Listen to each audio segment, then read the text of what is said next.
안녕하세요. 시애틀에서 사는 50대 후반 여자입니다. 지금은 강원도 어느 산골에서 한옥에서 쉬고 있어요. 1년의 절반 정도는 여기서 머물 예정이에요. 누가 집을 지었는지 정말 편안합니다. 하지만 눈물이 자꾸 흘러내립니다. 가슴에 차가운 돌덩이가 있는 것만 같고요. 억울하고 분하네요. 불쌍하고 가엾은 제 아들이 갑자기 죽었다는 소식을 들었어요. 그것도 1년 전에 말이죠. 결혼도 해서 잘 살고 있을 줄 알았는데요. 그래서 며칠간 잠도 못 자고 밥도 못 먹고 있습니다. 살아도 산 것이 아니네요. 세상이 무너지는 것만 같아요. 그런 소식을 전해주지 않았던 전 남편의 뒤통수를 갈겨주고 왔지만 그런들 무슨 소용입니까? 아들이 죽었는데 말입니다. 여기라도 사연을 남기면 이 슬픔이 조금 가실까 이야기를 남겨봅니다. 저는 엄마도 아닙니다. 죄인이라고 말해도 쌀 정도로 형편없습니다. 어린 아들을 두고 집을 나왔거든요. 남편과 이혼하면서 아이와 헤어졌습니다. 눈을 감으면 10살짜리 어린 아들을 두고 나올 때가 선합니다. 그날은 먹고 싶어 하던 자장면을 사주고 로봇 조립도 하고 퍼즐도 맞추다가 잠이 들었어요. 아들은 베개만 머리에 닿으면 자는 놈인데 그날따라 잠을 이루지 못했어요. 저는 계속 옆에 누워 자라고 했죠. 저는 그렇게 마지막 인사를 하고 나오는 게 좋지 않을까 싶었습니다. 영화나 드라마에서 보면 어느 날 갑자기 엄마가 사라지면 아이들이 더 힘들어하잖아요. 그러나 그것도 어려웠습니다. 나중에 성장해서 아들에게 물어보니 가장 슬픈 밤이었다고 해요. 영원히 아침이 오지 않길 바라면서 졸린 눈을 자꾸만 비볐대요. 엄마 이제 가면 아빠 말 잘 들어. 알겠지? 다신 안 와? 아니, 와. 엄마 미국 가서 돈 많이 벌어서 올게. 그때 같이 살 거야. 지금 같이 살면 안 돼? 지금은 어려워. 아빠가 때려서 그렇지. 얼른 자. 내일 학교 늦겠다. 저는 새벽이 되자 집을 나왔습니다. 아이가 학교 갈 시간까지 있는 것이 너무 괴로웠습니다. 어떻게 헤어져야 할지 난감했습니다. 20년이 지났지만 그날 밤의 대화가 기억납니다. 불쌍하고 가여운 아들이 죽었다니 그 사실만으로 가슴이 무너졌습니다. 괴로워 어쩔 줄 몰라 절규하는 저에게 며느리가 힘을 내라고 하네요. 저보다 기가 막힌 사람들이 많을 테니 힘을 내라고요. 그래도 아들의 유언 때문에 저는 오늘도 하루 목숨을 부지하고 삽니다. 제가 행복하면 좋다는 아들의 말이 자꾸만 머리에 맴돌고 있어요. 우리 집은 제가 고등학교 무렵 산골에서 서울로 이사 왔습니다. 촌년의 상경이다 보니 생경했어요. 지하철도 처음 타보고 말로만 듣던 백화점까지 가보았습니다. 수세식 화장실도 얼마나 어색한지요. 제가 얼마나 촌스러운지 알겠죠. 미아리 쪽에서 서울살이를 시작했는데요. 첫째 언니가 동대문에 있는 옷 공장에 다니다 보니 일자리가 있다고 식구들을 불러 모았죠. 산골에서는 땅 하나 없으니 남의 집에서 농사를 돕는 게 다였습니다. 언니가 중학교만 졸업하고 서울 어디 공장에 다니기 시작해서야 저희는 새끼를 다 먹을 수 있었죠. 남동생 둘과 저와 언니, 그리고 아버지, 어머니가 우리 가족이었습니다. 아버지는 다리가 불편했고 어머니는 말을 못하시는 분이었어요. 그리고 막내 남동생은 발달장애를 가지고 있었어요. 그런 장애가 우리 가족의 치명적인 결함이었습니다. 아버지와 어머니 둘 다 크고 작은 사고를 겪으면서 생긴 일입니다. 하지만 남동생이 정신적으로 부족한 상황이 되자 사람들은 병신네 가족이라고 했어요. 언니는 그럴 때마다 화를 냈죠. 그래서 시골 마을에선 살 수가 없다며 서울로 무작정 올라가 규모가 작은 옷 공장에서 일을 시작했어요. 적어도 서울에서는 대놓고 병신가족이라고는 안 했어요. 우리 가족한테 관심이 없었던 거죠. 일단은 막내를 장애학교에 보낼 수가 있었어요. 언니는 공장에서 일을 했고 어머니는 식당에서 일을 시작했어요. 다리를 저는 아버지는 일을 구하지 못했어요. 여자들이 나가서 버는 탓에 그래도 시골에서 땅도 없이 농사 짓는 것보다 벌이가 조금 나아졌지만 고향을 떠난 서울살이는 다들 힘이 들었죠. 아버지는 나중에 구두를 닦는 일을 하셨는데 동생들이 나가서 구두를 걷어오기도 했어요. 앉아서 하는 일이라 마음에 들어 하시던 모습이 선합니다. 우리 가족은 누구보다 성실하게 살아갔습니다. 저도 학교를 마치면 집안일을 했습니다. 셋이 번다고 해 6식구 입에 풀칠이나 할 정도였어요. 저도 겨우 고등학교를 졸업하고 근처 옷가게에서 점원으로 일을 시작했습니다. 한 3년 일했나 봐요. 거기서는 옷도 수선해주는 곳이었어요. 우리 가족은 새 옷을 입기보다 고쳐서 입고 바느질해서 입는 일이 많았어요. 언니 옷을 내가, 내 옷을 남동생이 입을 수 있게 제가 많이 고쳤거든요. 그래서 바느질도 나름 잘했어요. 그래서 옷을 파는 일보다 저는 작은 방에서 옷을 고쳐주는 일을 했어요. 키가 큰 사람에게는 단을 늘리고 작은 키를 가진 사람은 단을 접어 박음질을 해주었죠. 고급 원단은 미싱보다 손 바느질로 고쳐야 했어요. 그렇게 성실하게 일을 하다 보니 사장님이 저를 예쁘게 보셨어요. 그랬더니 그 사장님이 좋은 사람 소개해주겠다고 했어요. 그 무렵 언니도 시집을 갔고 남동생 하나도 공장에 취직해서 집이 안정된 터라 몇 달 후에 저는 선자리에 나갔습니다. 제 나이 23살에 이루어진 남자와의 첫 만남이었습니다. 하지만 대부분 저보다 10살 이상 나이가 많고 한 번 결혼을 한 아저씨들이었어요. 언니가 그 사실을 알고 옷가게 사장과 싸우고는 절 끌고 나왔습니다. 아무리 그래도 제 취자리는 보낼 수 없다면서요. 재단사였던 형부는 돈벌이가 점점 좋아서 언니의 목소리가 높아졌어요. 그러다 옷 도매업을 하는 남자를 소개받았는데 그게 아들 아버지였어요. 저보다 5살이나 많은 남자였는데 동대문에서 도매가게를 운영한다고 했어요. 다방에서도 소리도 안 내고 커피를 마시는 모습이 좋았습니다. 양품점 사장이 소개해준 아저씨들은 후룩후룩 소리를 내고 마셨거든요. 그게 아들 아빠 전 남편과의 첫 만남이었습니다. 다른 것은 다 필요 없고 시어머니를 모시고 살아야 한다고 했어요. 저는 그게 뭐 어렵나 생각했는데요. 시어머니가 아버지처럼 다리가 불편한 분이었어요. 어쩐지 더 친근하게 느껴졌습니다. 남편과의 정보다 시어머니와 애틋함이 더 생긴 것이 그 때문이라고 볼 수도 있겠죠. 그리고 이 남자도 애잔하게 느껴졌어요. 부모의 몸이 불편하면 자식들은 마음이 불편합니다. 주변 시선도 좋지 않고요. 그래서 결혼을 결심했습니다.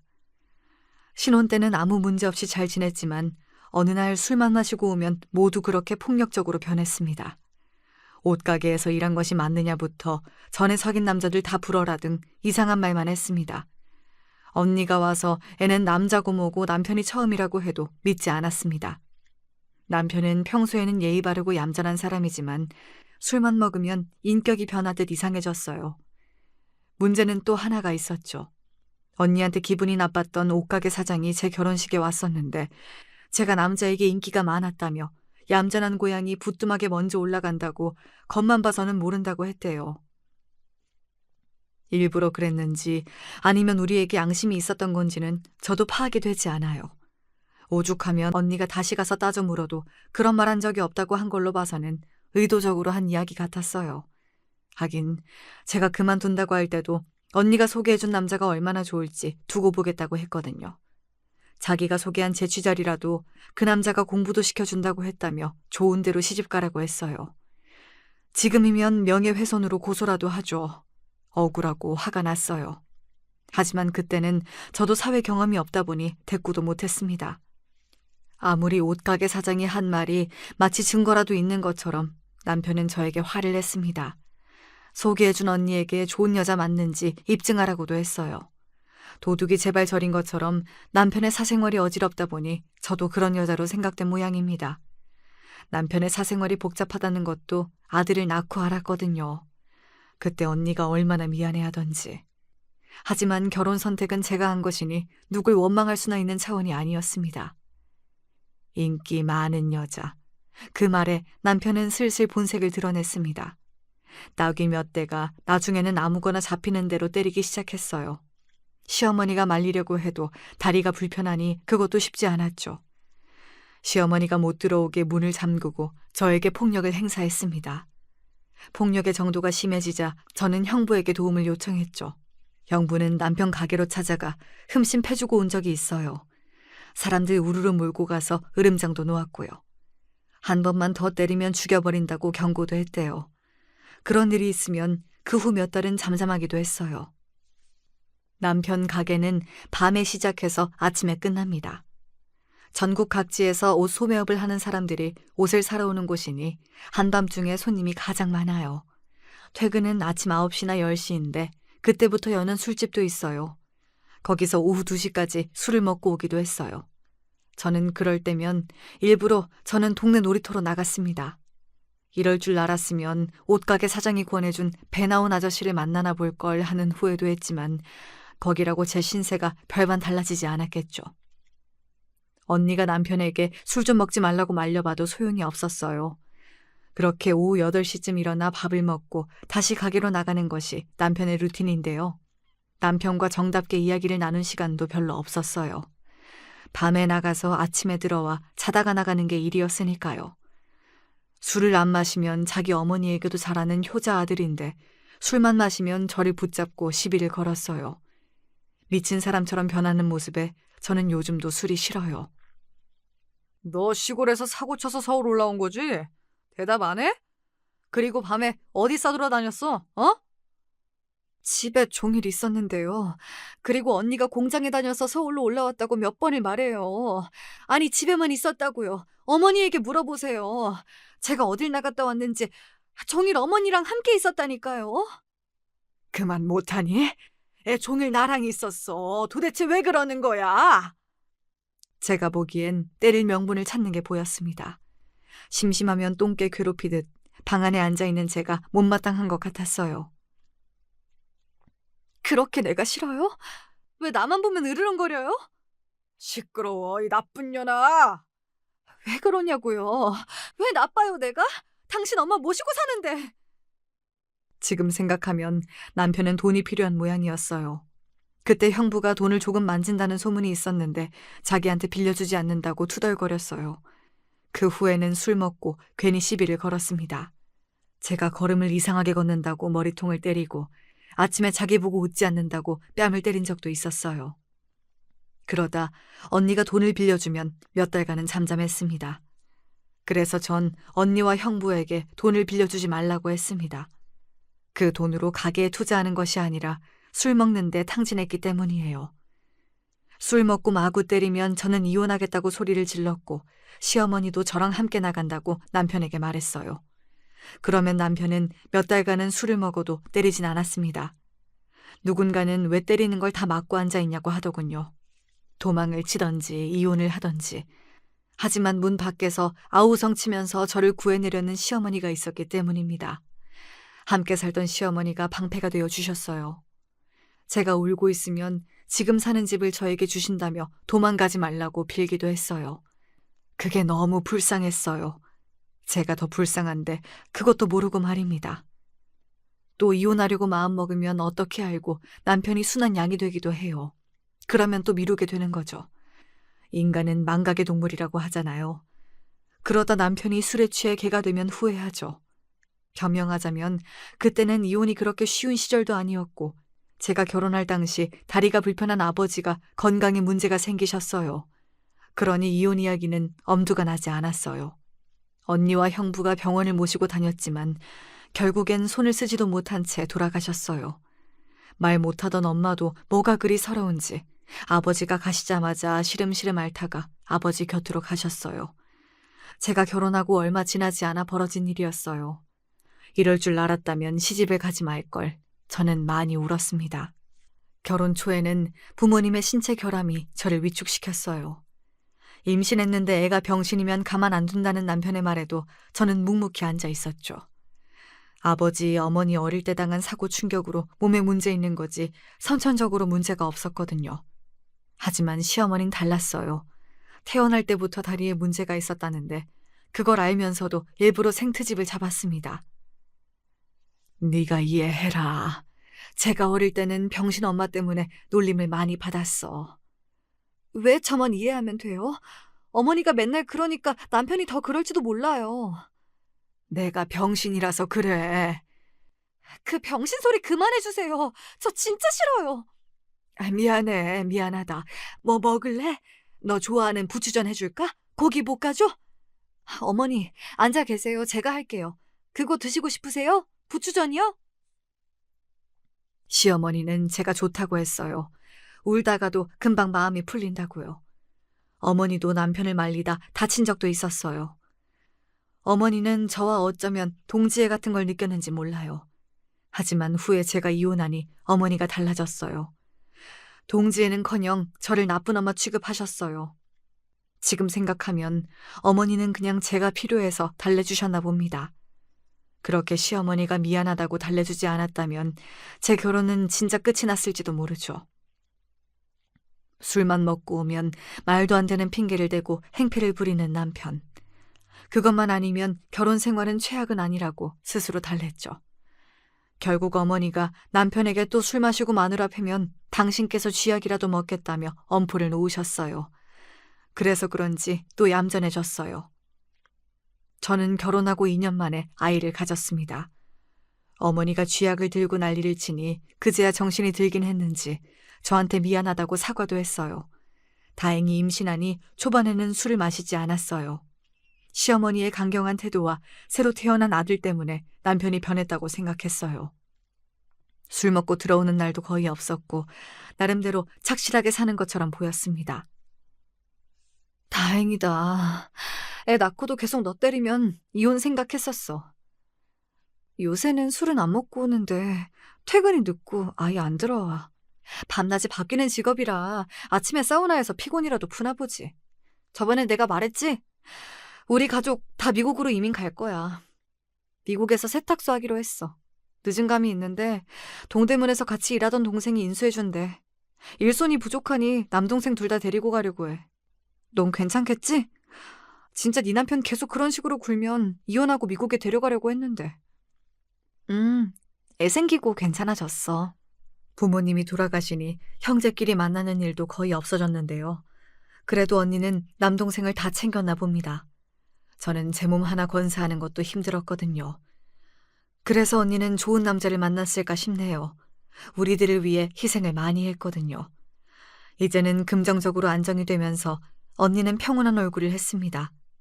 돈이 있으면 아무도 우리 집안 무시 못한다며 자기가 꼭 집안을 일으킨다고 했는데 말입니다. 성실한 형부가 재단사로 눈코 뜰 새가 없었고 애들도 셋이나 되는데 그중에서 운동하는 조카도 있어 언니는 뒷바라지에 몰두하게 되었어요. 조카들의 미래도 그렇고 남동생들의 장래도 미국에서 시작하는 것이 좋다고 언니가 말했어요. 특히 장애가 있는 남동생은 좋은 교육을 받을 기회가 있다고 했으며 다른 남동생은 미국에서 형부의 일을 돕기로 했대요. 모두 평온해졌다며 언니는 저의 손을 잡았습니다. 저는 늘 속마음도 표현 못하고 조용한 편이라 언니가 걱정이 많았다는데요. 이제 아들도 낳고 남편도 때리지 않으니 안심하고 미국으로 간다고 했어요. 미국으로 떠나기 전날 남편은 언니에게 내 걱정하지 말고 언니네나 이제 잘 살라고 했어요. 남편도 언니와 형부 앞에서 다신 때리지 않겠다고 단단히 다짐도 했어요. 이제는 편안하게 아들을 키우면 되는 줄 알았죠. 하지만 남편이 술도 안 먹고 저도 안 때리게 된 것이 다 여자가 생겼기 때문이었습니다. 정말 아무도 몰랐습니다. 형부의 지인들이 아직 동대문 근처에서 장사도 하고 옷 공장도 운영했기에 금방 알아낼 수도 있었지만 한 1년간을 속이고 있었어요. 상대가 지방에서 옷가게를 운영하는 여자였기 때문이에요. 남편이 거래를 위해 지방에 간다고 하긴 했는데 그게 다 내연녀를 만나기 위함이었어요. 여자의 직감이 무섭다고 하잖아요. 남편의 태도나 몸가짐이 달라졌음이 느껴졌어요. 남편이 말하는 저는 그저 네 하고 순응하는 편이어서 여자가 있다는 걸 알고 끙끙 앓기만 했어요. 시어머니에게 말도 못하고 혼자 우는 날이 많았습니다. 바람 핀다는 것을 온 감각으로 알면서도 어떻게 해야 할지 난감했어요. 괜히 남편을 소개해준 언니나 형부가 미웠습니다. 미국에서 잘 지낸다는 언니의 연락도 피하고 저는 아들을 업고 동네를 미친 여자처럼 걸어다녔습니다. 그래야 마음이 조금이라도 편해졌어요. 하지만 외박하는 날도 많아지고 휴일에도 집에 들어오지 않았습니다. 답답한 마음은 아무리 걸어도 해소되지 않았어요. 그러다 저도 남편처럼 술을 마셔보았습니다. 이상하게 용기가 생겼어요. 적극적으로 남편의 뒤를 캐고 다녔고 외도 상대가 누군지 알게 되었습니다. 시어머니에게 아들을 맡겨놓고 남편이 누굴 만나는지 어딜 가는지 확인했죠. 드라마에서는 그런 장면이 나오면 득달같이 뛰어가서 두 연놈의 머리를 쥐어 뜯어내곤 하던데 저는 그러지 못했어요. 벌벌 떨기만 했죠. 지금 생각하면 바보 같지만 그때는 머릿속에 아무 생각이 안 났습니다. 저는 남편이 내연녀랑 있어도 조금도 질투가 없을 줄 알았어요. 때리던 남자가 뭐가 좋겠어요. 하지만 질투가 아니었어요. 분노였습니다. 덜덜 분노를 어떻게 풀어야 하나 고민만 했죠. 대전 쪽에서 옷가게를 하는 여자였는데 저보다 5살이나 많았습니다. 남편 가게에서 옷을 떼어가던 여자는 나중에는 남편과 아예 살림을 차렸어요. 시어머니도 그제야 남편의 외도를 알게 되었지만 대책이 없었어요. 어머니는 시간이 지나면 들어오니 기다리자, 자식이 있는데 무슨 걱정이니 했지만 그건 말도 안 되는 일이죠. 어머니나 기다리는 거지 저는 그럴 여유가 없었습니다. 남편과 애정이 깊진 않아도 그래도 서로 지켜야 하는 의무와 아내로 저의 권리도 있잖아요. 저도 무작정 그 집으로 찾아갔습니다. 가방 안에는 집에서 쓰던 망치가 들어있었습니다. 저는 내연녀의 가게로 들어가기 전에 소주 한 병을 벌컥벌컥 마셨어요. 무슨 용기인지 남편처럼 술을 마시니 비슷한 행동이 나왔습니다. 그 여자의 가게와 살림을 망치를 들고 깨고 부셔버리기 시작했어요. 그 뒤에 남편이 가게로 들어왔는데 저한테 뭐라고 하지 못하던데요. 평소 순한 여자가 그렇게 나오니 남편도 놀란 모양이었어요. 아무 말 없이 다짜고짜 다 쾅쾅 밟아버렸습니다. 지금 그렇게 다 행패를 부리면 고소를 당할 텐데. 하지만 더 무서운 것이 그 내연녀였습니다. 그 여자는 제가 그러면 그럴수록 웃기만 했어요. 소름이 돋았어요. 그 여자가 보기엔 저는 순진한 주부처럼 보였나 봅니다. 남편은 늘 제가 과거가 있다고 의심했는데 이번에는 진짜 과거가 화려한 여자를 만나는 중이었습니다. 술집에서 일한 경험이 있는 여자였고 애까지 있었어요. 저는 말도 없이 가게 살림을 망가뜨리고 나자 그 여자와 남편은 아예 대놓고 바람을 피웠어요. 제가 망치로 둘이 만나라고 쾅쾅 선언한 것이 아닌데 말이죠. 하지만 가게 주변에 바람 핀다는 소문이 도니 여자는 가게를 접어버렸어요. 아범이 병원에 있대. 얼른 가봐라. 하지만 개벌은 남 못 준다는 말이 있듯이 남편이 술을 먹고 그 여자를 팼습니다. 저와 달리 그 여자는 거칠게 반항한 모양이죠. 남편을 술병으로 갈겨서 병원에 입원시켰습니다. 저는 그렇게 남편의 바람이 끝난 줄 알았어요. 머리를 7바늘이나 봉합하고 입원한 모습이 조금은 통쾌했어요. 잘한다, 잘해. 이제 내 연녀에게 맞고 오냐? 집에 착한 아내가 있는데, 토끼 같은 자식이 있는데, 요즘 시어머니 이렇게 잘 모시는 여자 있는 줄 알아? 그러니까 결혼했죠. 엄마한테 잘하라고. 저 신경 쓰지 말고 가세요. 뭐야, 이 새끼가? 그래도 뭘 잘했다고 나불거려? 그제야 저는 남편이 왜 나를 선택했는지 알게 되었어요. 다리가 불편한 시어머니 때문이었어요. 선을 수십 번 봐도 선뜻 엄마를 모시겠다는 여자가 없었다고 합니다. 저만 좋다고 했다는데 집도 있고 가게도 있는 허우대 멀쩡한 남자가 장가를 늦게 간 이유가 몸이 불편한 시어머니 때문이었습니다. 언니는 제 남편을 저에게 소개한 이유도 바로 우리 아버지와 비슷한 시어머니의 신체 때문이었어요. 예전에 옷가게 주인도 저를 한 번 결혼한 아저씨를 소개한 이유가 이렇게 몸이 불편한 부모 탓이란 생각이 그때 들었습니다. 왜 그렇게 언니가 시골 마을을 떠나고 싶어 했는지, 언니가 고아인 형부와 결혼한 이유도 부모님의 신체적 결함이었다는 것을 저는 그제야 알았습니다. 언니라는 울타리가 저한테 튼튼했기에 사람들의 진짜 속내를 몰랐나 봅니다. 남편이 다친 모습을 보니 저는 멍청한 생각을 했어요. 남편이 돌아올 줄 알았습니다. 바람도 이해하고 받아주려고 생각했어요. 미련했죠. 그 불륜 남녀는 서로 떨어질 수 있는 사이가 아니었어요. 두 사람은 서로 너무 닮아서 헤어질 수가 없는 존재였나 봅니다. 바퀴벌레처럼 헤어지지 않더군요. 결국 동대문 가게를 정리한 남편은 대전에서 큰 카페를 차렸다고 했어요. 그리고 집에 오지 않았습니다. 그때가 아마 아들이 5살 무렵이었어요. 한창 아빠를 찾는 시기인데 우리 아들 곁에는 남편이 없었습니다. 언니는 저보고 이제 헤어지라고 했어요. 하지만 저는 죽어도 이혼 안 한다고 했죠. 이혼하면 두 사람만 좋은 거잖아요. 내가 미쳤다고 그런 짓을 할까 싶었습니다. 하지만 남편은 이혼도 요구하지 않았습니다. 그저 그 여자와 함께 살아가고 있었어요. 이혼하면 시어머니를 모실 사람이 없었던 것입니다.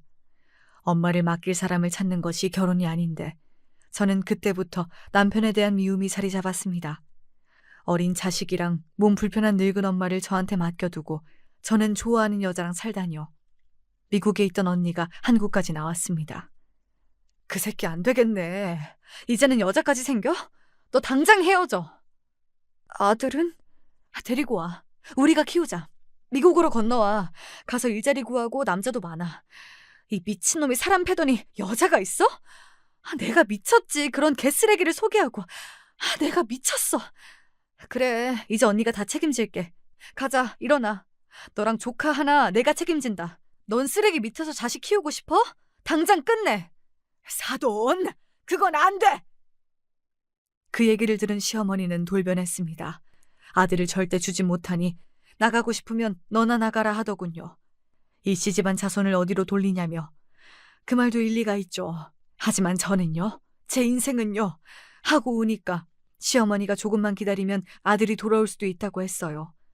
저는 기차를 타고 대전으로 내려갔습니다. 멀리서 남편의 카페를 바라보고 있었죠. 가서 다 엎어버리고 남편을 데려오고 싶었습니다. 하지만 남편이 제 모습을 보았는지 오히려 저를 끌고 골목으로 들어갔습니다. 야, 내가 생활비 줬지. 애 양육비도 주고. 근데 왜? 왜 왔어? 이러곤 못 살겠어요. 그래서 이혼이라도 한다고? 아니, 집에 가요. 어머니도 기다리고 정우도 아빠 찾는다니까. 난 너랑 살기 싫어. 그냥 여기 있을래. 이혼은 복잡하니까 일단 이렇게 살자. 그럼 난 이렇게 평생 살아요? 당신 데리고 갈 때까지 이 카페에 매일 올 거야. 알아? 이혼해도 자식을 데리고 가지 못하면 저는 이대로 살아도 좋다고 생각했어요. 남편은 제가 며칠 그러다 말겠지 싶었는지 말없이 카페로 갔어요. 저는 3개월 동안 매일 카페 문을 열리는 시간에 그 앞에 서 있었습니다.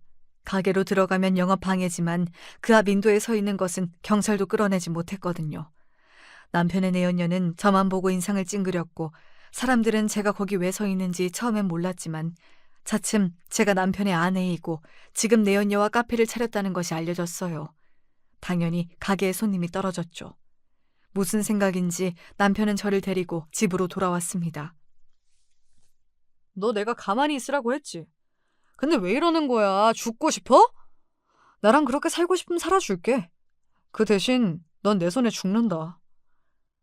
저는 함께 잘 살 수 있다고 생각했지만 남편은 술을 마셨고 저를 때렸습니다. 아이에게 그 모습을 안 보여주고 싶었지만 남편의 폭력은 점점 강해졌어요. 내연녀를 만나기 위해 대전에 내려가지 않으면 술을 마셨습니다. 그렇게 멍투성이가 된 저를 또 때리던 남편 앞을 어머니가 막아섰습니다. 둘이 갈라서라. 너 정도 못 붙이고 애 엄마는 남편 없이 살 수 없다고 하고 이렇게는 못 살아. 그러다 애 엄마 죽는다 죽어. 그러니까 카페 앞에 왜 서 있어? 너 때문에 잘 나가던 가게 말아먹었잖아. 그냥 가만히 있으면 되는데 왜 그러는 거냐?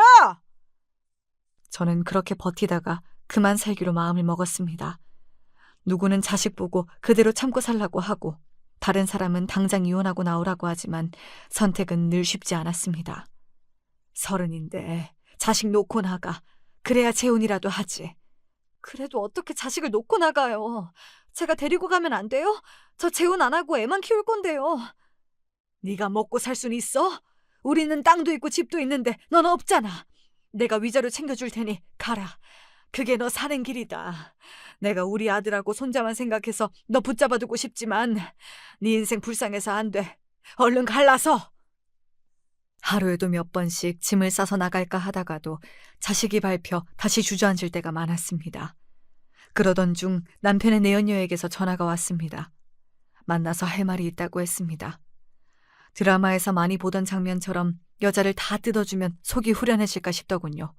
하지만 내연녀는 너무나 당당했습니다. 카페 손해가 얼만 줄 알아요? 그게 나한테 할 말이에요? 내가 저번에 가게 부신 것은 이해했잖아요. 그거 미안한 마음이 있어서 그랬어요. 하지만 한 번으로 끝내야지. 이렇게 길게 이어지면 어떡해요. 아무튼 그 일로 저희 손해가 막심해요. 그래도 다시 한번 호프집 오픈해요. 거기마저 오시면 안 돼요? 그 말 하러 온 거예요? 당신 남편하고 사업적 파트너예요. 말이 사업이지. 함께 살잖아요. 그거야 비즈니스 차원이고. 당신 남편이랑 결혼할 마음은 없어요. 그냥 그대로 계시면 돼요. 아니면 이혼이라도 할 수 있어요? 네, 합니다. 왜 못해요? 그렇게 하세요. 괜한 걱정했네. 미안한 마음은 없어요? 미안한 걸로 퉁 쳤잖아요. 우리 옷가게 망치고 카페 장사도 망하게 한 것. 그거면 됐지. 상당히 미안하니 나도 가만히 있었던 거죠. 평생 이러지 마세요. 이젠 안 참아. 네? 정호 대학이라도 보내려고 하면 가만히 있어요. 남편 돈 벌어야 애 학교도 보낼 수 있는 거 아니에요? 나도 당신 남편하고 헤어지고 싶어도 돈으로 얽혀 있어서 쉽지 않아요. 남자, 여자, 바람, 동물적인 본능으로도 피는 건 맞지만 우리처럼 돈으로 얽혀 있는 관계가 훨씬 많아요. 내가 언니 같아서 하는 말인데 당신 돈 있으면 남편 금방 집으로 들어가요. 근데 당신 돈 없잖아. 내 옆에 당신 남편이 죽치고 있는 것도 내가 돈이 있어서 그래요. 동대문 가게 망한 거 모르죠? 당신들 편하게 살았으니까. 당신 남편은 망해서 나한테 온 거지. 나랑 살림을 차려서 망한 게 아니에요. 이때까지 내가 댁들 생활비 지원도 했는데 너무 나만 나쁜 년 만들지 마세요. 내연녀는 언성도 하나 높이지 않았습니다. 기동서방이라도 하나 있어야 사업하기 편하다며 제 남편이 그런 역할을 하는 거라고 하더군요. 그래서 죽어도 헤어지지 않으니 저는 제 갈 길을 가는 것이 맞대요. 저는 기가 막혔습니다. 그래서 자신처럼 돈이 없으면 자식도 놓고 나가야 정호 장래에 도움이 된다고 저에게 훈계했어요. 자기가 정호 대학까지 보내줄 것처럼 말하며 오히려 저를 걱정했습니다. 무슨 내연녀가 선생도 아니고 주제에 저를 가르치고 있네요. 화를 내자니 내연녀의 말에 반박할 힘이 없었습니다. 저는 말도 못했어요. 중요한 것은 저는 능력이 없다는 겁니다. 그날로 저는 언니에게 전화했습니다. 미국에 가서 돈을 벌고 싶다고요. 돈을 벌어서 아들을 데리고 오자는 계획을 마음속에 새겼죠.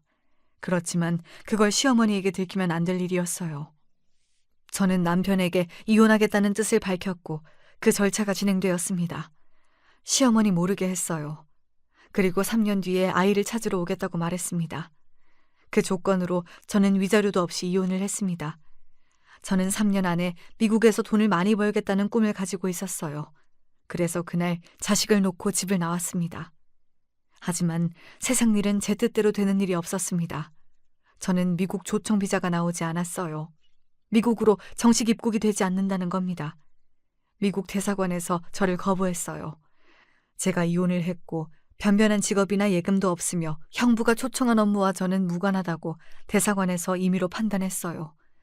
계속 가정주부로 있다가 갑자기 형부의 재단 일을 하기 어렵다는데 그거야 사실이죠. 미국으로 갈 수 있을 줄 알았는데 저는 그 당시 죽고 싶었습니다. 이혼 전부터 언니와 상의해서 결정한 일이 이렇게 틀어질지 몰랐습니다. 그 당시 한국 젊은 여성들이 미국으로 불법 취업해서 율락업에 종사하는 일이 많아져 입국 심사가 까다로워졌다고 했어요. 아마 지금이면 쉽게 가능할지 모르죠. 엄마가 미국 가서 돈 많이 벌어올게. 아들에겐 그렇게 말했는데 저는 당장 라면 하나 살 돈도 없었어요. 언니는 미국에 사는 남자와 결혼해서 입국하는 과정도 있다며 선을 보라고 했지만 저는 남자도 결혼도 다 신물이 난 상태였습니다. 어쩌면 저는 남편의 울타리에서 안주하던 한 마리 양이라는 생각이 들었습니다. 무서워서 세상에 나가지 못하고 벌벌 떠는 양으로 살다가 죽긴 싫었습니다. 무작정 옷 수선공을 구한다는 곳을 찾아가 일을 시작했어요. 지금 당장 미국에 못 가도 언젠가 갈 수 있다는 희망을 보고 말입니다. 제가 옷 수선 경험이 있기에 가능했어요. 바늘에 무수히 찔려가며 옷을 고치고 매만졌습니다. 시어머니에게 전화를 걸어 아들이 잘 있나 물어보고 싶어도 이혼한 후에는 그게 참 어려웠습니다. 늘 아들을 그리워했지만 연락마저 끊고 1년간 일을 하고 나니 다시 미국으로 들어갈 기회가 생겼습니다. 형부가 운영하는 세탁소에서 옷 수선하는 사람이 필요하다는 연락이 왔습니다. 제가 한국에서 일을 하고 있다는 증명을 보고 미국 대사관에서 입국 신청이 떨어졌습니다. 저는 미국으로 가자마자 세탁소에 딸린 1평도 안 되는 작은 방에서 옷을 수선했습니다. 아침 9시부터 저녁 9시까지 쉬지 않고 옷을 매만졌습니다. 내 손으로 집을 장만하고 아들을 데려올 생각만 가득했습니다. 세탁소에서 죽도록 일했습니다. 아들에게 돈을 보내줄 요량을 말입니다. 돈이 생기면 아들 명의의 통장으로 돈을 보냈습니다. 한국에 있던 1년 동안은 먼 곳에서 학교 가는 아들 뒷모습을 본 적은 있지만 이곳 시애틀에 와서는 아들의 모습을 보지 못해 우울증과 향수병에 시달리기도 했어요. 돈을 차곡차곡 쌓여 아들하고 함께 살 생각하며 다시 마음을 다잡았습니다. 일을 많이 했기에 목 디스크와 관절염이 찾아왔지만 저는 계속 바느질을 멈추지 않았습니다. 언니는 미국에 왔으니 관광이라도 하라 했지만 저는 그럴 여유가 없었어요. 미국인지 시애틀인지 알지도 못했어요. 조카들은 다들 좋은 학교도 다니고 있었습니다. 그게 참 부러웠습니다. 공부를 열심히 하고 자기가 하고픈 일을 찾아 공부하는 모습을 보니 아들이 더 보고 싶었습니다. 그리고 5년이 지났을까요? 아들이 중학교 다닐 무렵 저는 한국으로 전화를 걸었습니다. 아들, 엄마야. 이제 함께 살 수 있어. 엄마 명의 아파트도 있고 너 데리고 오려고 진짜 노력 많이 했어. 여기 미국 시애틀 이모네야. 비행기표 보낼게. 아빠가 그러자고 예전에 약속도 했어. 저는 아빠랑 살래요. 그럼 전화 끊습니다. 전에 전화를 걸기도 하고 엽서나 편지, 선물도 보냈지만 연결도 안 되고 받았다는 답도 없었어요. 시어머니가 중간에서 다 가로막았습니다. 저의 전화나 선물을 받으면 애가 마음을 잡지 못하고 밥도 안 먹고 거부한다고 중간에서 전달하지 않았다고 해요. 그래서 그런가요? 아들은 저에게 쌀쌀맞게 대했습니다. 제가 아무리 전화를 걸어도 아들은 받지 않았어요. 정말 죽기보다 싫지만 전 남편에게 전화를 걸어 도대체 애가 미국으로 오지 않는 이유를 물었습니다. 친구 있고 할머니 있고 다 있는데 네가 오라면 당장 가냐? 벌써 6년이나 지났어. 돈이나 보내. 그러면 생각이 달라지겠지. 남편은 여전히 저를 무시하는 말투였습니다. 그러는 사이 시어머니가 돌아가셨다는 연락을 받았습니다. 저는 전 남편이랑 연락하는 것은 싫었지만 아들이 저를 피하기에 어쩔 수가 없었습니다. 그리고 4년이 지나니 아이가 벌써 20살 성인이 되고 말았습니다. 저는 미국 생활을 정리하고 한국으로 들어가겠다고 언니에게 말했죠. 미국에서 8년 정도 돈을 모았기에 한국에서 아들을 보고 싶었습니다. 수도권의 작은 아파트 정도를 얻을 수 있는 돈과 어느 정도의 생활비를 가지고 한국에 들어갔습니다. 시어머니는 돌아가셨고 남편은 아직 그 내연녀와 함께 지내고 있었어요. 연인 관계는 아니라고 하더군요. 관심도 없는 이야기 그만하고 아들이 어디 있는지 알려달라고 하니 군대에 있다고 했습니다. 저는 군대에 있는 아들을 만나기 위해 통닭이나 김밥을 사들고 갔습니다. 다른 집 아들은 다 나오는데 내 아들만 부대에서 안 나오는 겁니다. 만나기 싫다는 말에 저는 자리에서 주저앉고 말았어요. 전 남편이 어떻게 말했길래 애가 저를 싫어하는 걸까요? 저의 관절에 문제가 상당했기에 심한 스트레스를 받으니 몸에 마비가 왔습니다. 그래서 병원에 입원하고 나오고를 반복했죠. 그러다 보니 아들도 제대할 무렵이 되었습니다. 저는 군대에 있는 아들에게 매일 편지를 보냈습니다. 답이 오길 정말 기다렸지만 끝내 오지 않았어요.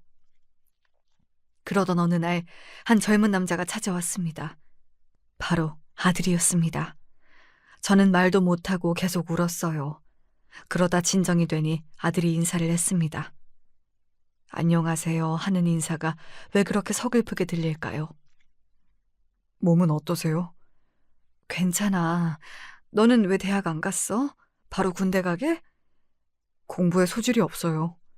그럼 이제 뭘 할래? 아니, 밥은 먹었니? 밥은 다 먹고 왔고요. 어머니, 그냥 이대로 살아요, 우리. 한국에 있지 마시고 미국으로 가세요. 제가 자리 잡으면 연락드릴게요. 아니야, 이제 미국 안 가. 너랑 살려고 미국 간 거지. 너랑 같이 안 사는데 무슨 미국이야. 이모랑 삼촌들은 다 잘 살아. 가족들 다 꾸리면서. 너 왜 그때 안 온다고 했어? 중학생 때 말이야. 할머니 아픈데 어떻게 가요? 그때 할머니 아파서 돌볼 사람이 없었어요. 너 아빠는 뭐하고? 아시면서 뭘 물어요. 아버지 술 먹고 나중에는 저랑 할머니 괴롭혔어요. 그럼 너 미국에다 연락해야지. 엄마한테 도와달라고. 아버지가 엄마 미국에서 재혼했다고 그러던데요. 누가? 미쳤어! 아니야. 너랑 살려고 죽도록 일만 했어. 엄마, 아빠랑 연락하지 마세요. 돈도 절대로 주면 안 돼요. 뭐? 왜? 엄마, 미국 도로 가세요. 여기 있다가 아빠랑 얽혀서 좋은 거 하나도 없어요. 아빠는 돈 생기면 안 되는 사람이에요. 이제는 도박도 해요.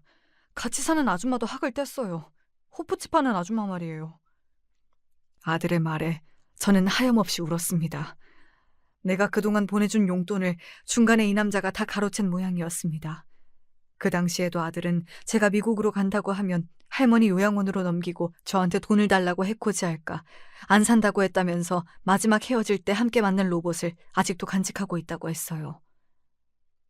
저 엄마 너무 보고 싶었는데 그래도 참았어요. 엄마라도 행복하면 돼요. 아니야. 난 너 없어서 하나도 안 행복했어. 너 없으면 그게 행복 아니야. 그래도 미국이면 여기보단 행복할 수 있잖아요. 아버지랑 연락 끊을 거니까 엄마도 연결하지 마세요. 제 번호 없앨 건데 나중에 제가 연락드릴게요. 아들은 무슨 일을 하는지 알려주지 않고 다시 떠나버렸습니다. 아비라는 인간이 더 망가졌다는 것이 어이가 없었습니다. 전화를 걸어 따져 물으려고 해도 아들 말대로 다 지난 일이라고 생각했습니다. 저도 미국에서 돌아가 모든 재산을 정리하고 한국으로 다시 돌아왔습니다. 그 후 아들이 연락이 왔습니다. 지방에서 집을 짓는 일을 한다고 했어요. 어릴 때부터 만드는 것을 좋아하던 놈이었는데 한옥을 짓는 어려운 일을 선택하다니 그래도 대견했어요. 저는 한국으로 돌아와 아들 줄 아파트를 장만했습니다. 결혼이라도 한다고 하면 줄 요량이었죠. 당분간 서울에 있으면서 아들의 연락을 기다렸습니다. 아들은 가끔 서울로 올라와 저와 밥도 먹고 이야기도 했어요. 그러던 중 몇 달간 아들과 연락이 끊겼습니다. 저는 걱정이 너무 되어 밤잠을 설쳤는데요. 알고 보니 전 남편이 사고를 크게 쳤다고 했습니다. 술 먹고 멀쩡한 가게를 차로 들이박았다고 했어요. 그래서 병원비에 가게 보상비까지 마련해야 한다니 저는 전 남편이 있다는 병원으로 뛰어갔습니다. 도대체 그 인간은 왜 그러는 거야? 미쳤어? 술을 아직도 먹어? 이혼 잘했다고 했지? 엄마, 제가 다 알아서 할 테니까 가셔도 돼요. 여기 뭐하러 오세요? 엄마, 절대 아빠 만나지 마세요. 제 부탁이에요. 그리고 몇 달 후 전 남편이 저를 찾더군요. 전화로 밥이나 먹자고 하길래 전화를 끊어버렸습니다. 그러자 제가 사는 곳까지 어떻게 알았는지 찾아왔어요. 돈 좀 벌었다고 하던데? 상관 말고 가세요. 만나는 남자 있어? 내가 당신인 줄 알아요? 애 주라는 용돈이나 학비 다 가로채더니 당신 내가 씹어먹어도 시원치 않아요. 알아? 돈이 없으니까 쓰지. 돈 좀 있어? 가요. 여길 왜 와? 당장 갈 곳도 없고. 당신 내연녀한테 가요. 당장 꺼져요. 야, 너 진짜 많이 컸다. 미국 가더니 성질만 키웠냐? 미국 놈은 만나봤어? 당장 안 꺼져? 경찰 부른다! 이 남자, 내가 돈 있다는 건 어떻게 알았을까요? 하긴 형부가 아직도 동대문 시장 사람들하고 연락을 주고받고 있으니 알게 되었을까요? 왠지 불안했어요. 남편이 다가오자 무서웠어요. 몸이 먼저 반응한다고 하듯이 또 폭력을 쓸까 무서웠습니다. 그래서 아들 말대로 미국에 가 있기로 했어요. 그렇게 한국과 미국을 오가다 보니 세월이 지났고 아들이 결혼할 여자를 소개한다고 하네요. 그래서 아들에게 아파트를 선물하기로 했어요. 예전부터 제가 모아둔 돈으로 산 아파트 말이에요. 아들은 이곳저곳을 돌아다니며 집을 만들기에 서울에다 신혼집을 마련해도 나쁘지 않다고 했거든요. 전 해드린 것도 없어요. 아니야. 이렇게 잘 자란 것이 엄마한텐 선물이야. 고맙다, 아들. 저는 아들의 손을 꼭 잡았습니다. 문제는 결혼식이었는데 아들은 아내와 의논했다며 생략하기로 했대요. 아버지와 어머니 또 만나는 것도 싫고 결혼할 여자의 부모도 안 계신다고 했어요. 아들이 고백하기로는 벌써 함께 살기 시작했다고 하니 저는 오히려 미안했습니다. 얼마나 외로웠으면 그랬을까요? 하지만 어떻게 된 일이 틀어졌는지 그만 아들과 연락이 끊어졌어요. 이모가 신혼여행비 마련해준다고 문자를 보냈는데 그 이후에 말이 없었습니다. 그리고 몇 달 만에 짤막한 문자가 한 통 오는 게 아니겠어요. 어머니, 저 잘 있으니 연락 당분간 하지 마세요. 이렇게 문자가 오니 저번처럼 남편이 사고를 쳐서 아들도 연락을 끊은 줄 알았습니다.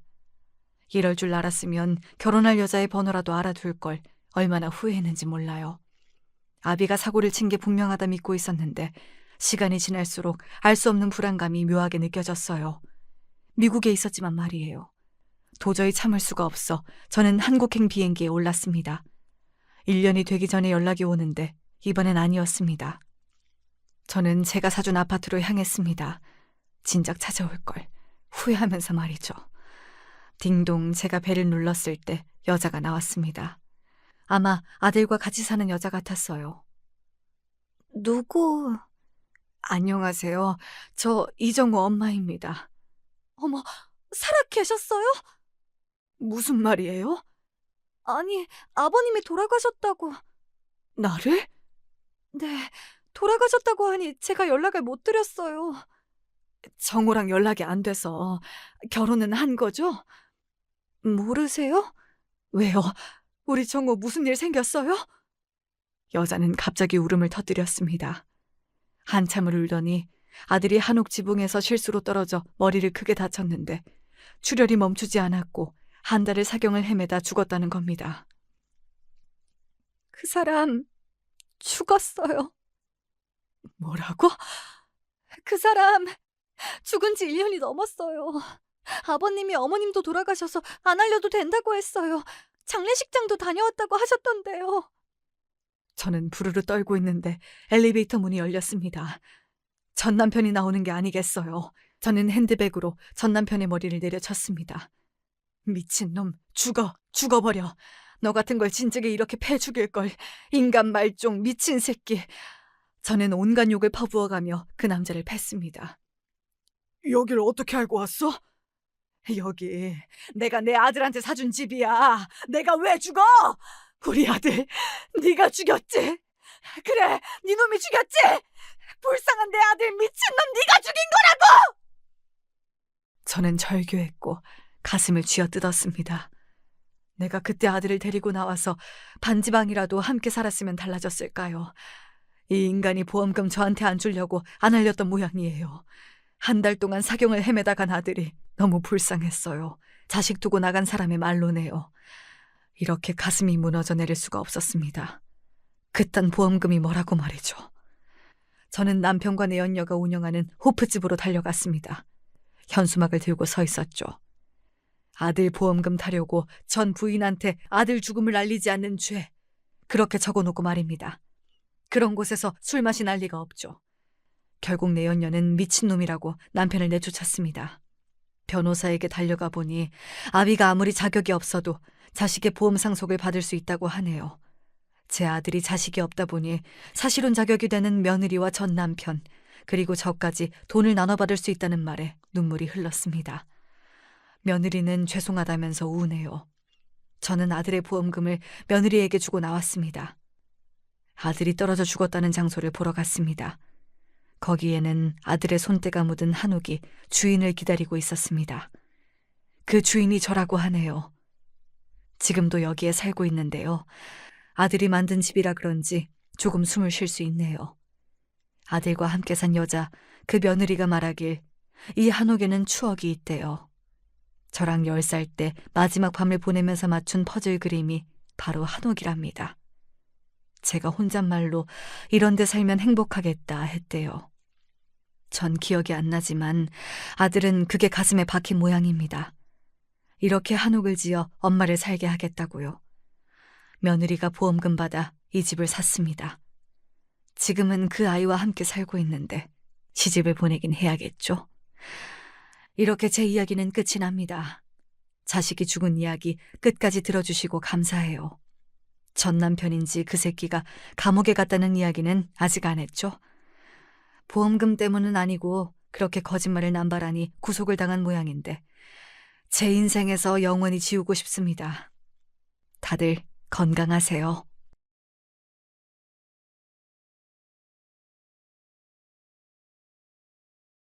안녕하십니까? 그간 잘 듣기만 해왔던 사연에 빠지다 채널에 저의 이야기를 사연으로 신청해봅니다. 저는 남중 남고를 나왔습니다. 그 뒤로 어쩌다 보니 대학도 남자놈들이 유난히 득실거리는 전공을 택했으니 젠장 맞을 환경을 오래도 겪은 셈이었죠. 제가 그 중학교를 선택했던 건 단 한 가지 이유 때문이었습니다. 동철아, 넌 당연히 가련중학교에 갈 거지? 설마 다른 학교 생각한 거 아니지?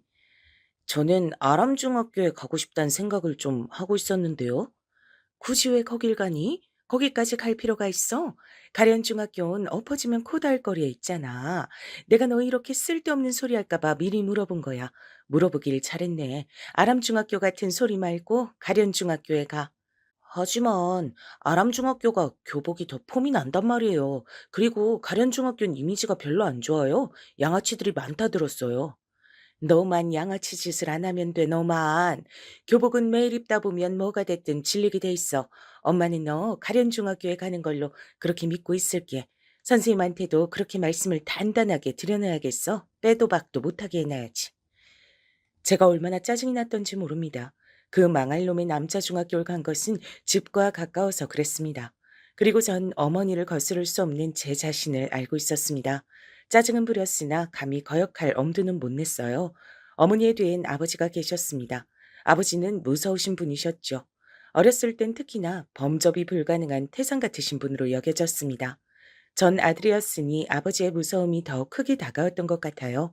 반항은 즉 죽음이었습니다. 얌전하게 저는 가기 싫어 죽을 것 같았던 못생긴 교복인데다 시커먼 남자놈들만 다니는 중학교에 진학을 하게 됐죠. 사실 그 중학교가 양아치 집합소란 저의 말은 거짓이었습니다. 그런 식의 소문이라면 대부분 중학교가 다 하나씩 달고 있었거든요. 하지만 저는 불행하게도 1학년 때부터 양아치가 되고 싶어서 환장한 놈들을 맞닥뜨리게 됐답니다. 자기들끼리 똘똘 뭉쳐서 소위 일진놀이란 걸 시작했고 무슨 인생의 대선배를 대하듯이 2학년, 3학년 형들에게 깍듯이 굴면서 파벌을 크게 늘려갔습니다. 생각해보면 우스운 일입니다. 불과 몇 주 전까지만 해도 초등학생이었던 녀석들이 교복을 입었다고 해서 난데없이 어깨에 힘을 주고 거들먹거리는 걸음걸이들을 하나같이 장착을 하며 다니는 꼬라지가 가당치도 않았죠. 저는 그런 무리와 어울려 다니고 싶지 않았습니다. 어머니의 말 맞다나 저만 양아치가 되지 않으면 되는 것이라고 생각했어요. 하지만 남자놈들의 색이란 것은 무식하리만치 단순했습니다. 야, 동철아, 너희 집이 좀 잘 산다면서? 너랑 같은 초등학교 나온 애들이 그러던데? 우리 집이? 글쎄다, 몰라. 난 모르는 얘기야. 너희 집 얘기를 네가 모르면 대체 누가 아냐? 그래서 너희 집 좀 사는 거 맞아, 아니야? 조금은 뒤늦게 양아치 무리에 편입을 한 녀석이 있었습니다. 그 녀석이 저와 같은 반이었기 때문에 양아치 무리에 끼고 싶어서 얼마나 환장을 하며 기웃거리다가 그곳의 일원이 되었는지 제가 어렴풋이 알고 있었죠. 그들의 사정에 관심을 안 두려고 노력하며 지내던 저도차도 알 정도였으니 웬만한 녀석들은 그 녀석의 행적을 다 알고 있었을 겁니다. 그 녀석은 성철이었는데요. 제 이름은 동철. 그러니까 이름이 나름 비슷하다면 비슷하다고 할 수 있었죠. 하지만 이름으로 엮이는 것은 더 후의 일이었고 우선 첫 만남이었던 중학교 1학년 땐 전 찌질이 지망생, 성철이는 양아치 지망생으로 각자 성격을 완전히 달리한 채 인연을 맺었습니다. 뭐 악연도 어쨌든 인연이라고 치니까요. 음, 그렇다면 아니야. 우리 집 좀 사는 거 아니야. 너 뭐라고?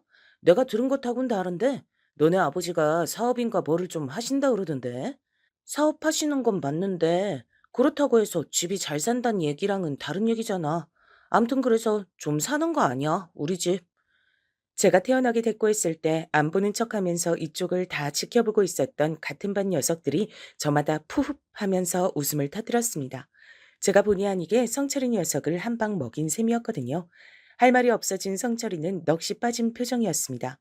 저에게 뭔가 트집을 잡고 싶은데 머리는 얼른 안 굴러가서 답답해 미치겠다는 듯 곧이어 입맛을 빠르게 다시더군요.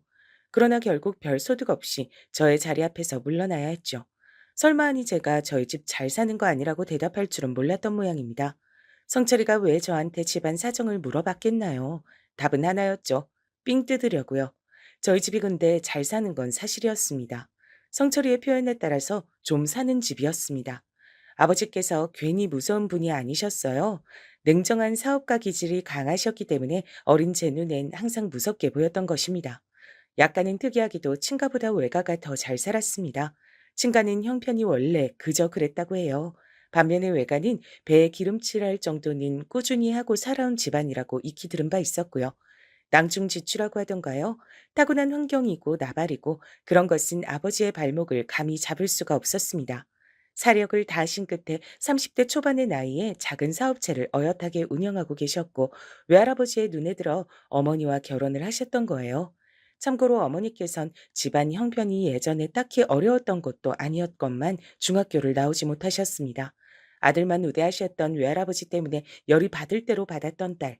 그 사람이 바로 제 어머니셨거든요. 나는 더럽단 말과 치사하다는 말을 왜 같이 쓰는지 알겠어. 네 외할아버지를 두고 하는 말인 거야. 정말 더럽고 치사해서라도 그깟 학교 안 다니고 말지 싶더라. 외할아버지께선 당신의 딸들을 철저하게 미래의 출가 외인 정도로 대하셨다고 해요. 여러 의미로 대단하신 분 같아요. 온갖 잔소리를 듣고 욕을 먹으며 중학교를 다닐 바엔 죽도록 집안일이나 하고 나가서 돈이나 버는 게 나을 것 같아서 어머니는 그렇게 하셨다네요. 당시에는 그게 속이 편하셨다고 하는데 시간이 지나자 가슴속에 응어리로 한으로 남았다고 하시더군요. 남들이 보기엔 경제적으로 어려울 것 없어서 축복받은 집안의 딸이었겠으나 실상은 전혀 다른 인생을 살아오신 어머니셨어요. 반항심에 별 개차반 같은 남자들도 많이 만나보셨다고 했습니다. 그러나 당신 스스로도 신랑감은 절대 아니구나 하는 생각 정도는 갖고 계셨다네요. 그러다 보니 결혼을 못하신 채로 20대 후반에 접어들게 되셨는데 외할아버지의 강한 압박 때문에 아버지와 결혼하셨던 거예요. 내가 이 나이 먹도록 결국은 부모님의 그늘을 못 벗어나는구나 싶어서 화딱지가 났고 그래서 시키는 대로 결혼하는 건 절대 안 하려 그랬었지. 근데 네 아버지 얼굴을 딱 본 순간에 어라 마음에 드네. 그래서 에라이 그냥 마음 편하게 결혼을 해버리자 싶더라고. 부모님의 과거도 굉장히 흥미로운 이야기였으나 질풍가도의 중학교 시절을 마무리 지어보자면 결국 저는 성철이 녀석 때문에 골치가 아파졌답니다.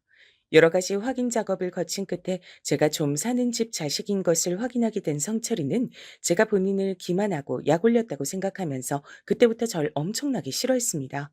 그냥 싫어하는 것으로 끝낼 양아치 지망생이 아니었죠. 야, 친구 좋다는 게 뭐냐? 친구한테 1,000원만 주면 안 되겠냐? 어? 너희 집 잘 살잖아. 잘 못 산다는 거 거짓말이었잖아. 잘 산다고 쳐도 내가 왜 너한테 돈을 줘야 되는데? 귀 막혔냐? 친구 사이니까 줘야지. 내가 몇 번을 말하네, 동철아. 우린 친구잖아, 어? 친구끼리 돕고 살아야 좋은 거 아니겠어? 안 그래? 그러니까 좋은 말로 할 때 내놔라. 알아서 내놓으면 1,000원, 알아서 안 내놓으면 나한테 얻어 터지고 나서 가진 거 다 내놔야 할 거야. 친구로서 배려해준다. 기가 막혔습니다. 저럴 때는 꼭 혼자 저한테 오지 않고서 둘이나 셋 정도는 양아치 무리를 데려온 뒤에 삥을 뜯었습니다. 어머니가 하신 소리가 맞았죠. 더러운 것과 치사한 것은 한 세트였어요. 그리고 전 성철이를 더럽고 치사한 놈으로 봤습니다. 부모님 돈이지 내 돈 아니야. 나는 돈 없어. 뒤져서 나오면 10원에 한 대씩이다. 넌 이제 뒤졌다. 그 이전부터 이미 슬그머니 저를 압박하며 괴롭혀대고 있던 선철이는 그날 결국 제 배를 발로 걷어찼습니다. 제가 교실 구석바닥에 넘어지기가 무섭게 같이 온 양아치 녀석들이 저에게 발길질을 무섭게 날리기 시작했죠. 쪽수로 밀어붙이는 더럽고 치사한 놈들이었습니다. 한 놈은 혹시 선생님이 오시나 안 오시나 망을 보는 치밀함까지 갖추고 있었습니다. 하지만 저는 또 성철이를 당황시키는데 성공하고 말았죠. 뭐, 뭐야? 이 새끼 진짜 정체가 뭐지? 왜 돈이 한 푼도 없어? 야, 넌 중학생이 돼가지고 어떻게 1,000원도 없냐? 용돈도 안 받아? 이런 괴상망측한 찌질이 새끼를 다 봤나?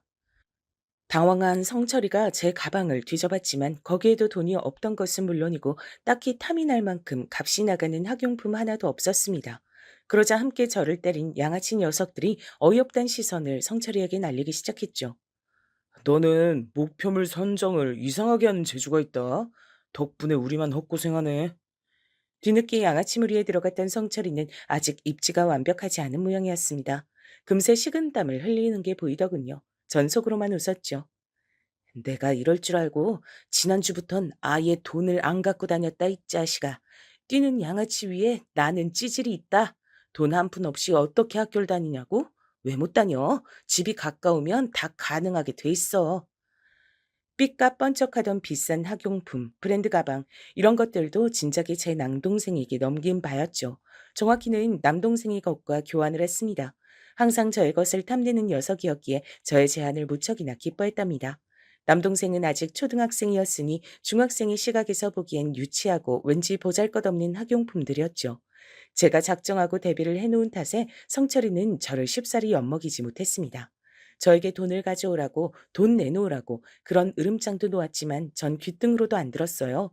부모님이 보통 엄하신 게 아닌데다가 미칠 듯한 구두쇠셔서 돈에 디귿자만 꺼내도 집에서 처맞는다 그랬습니다.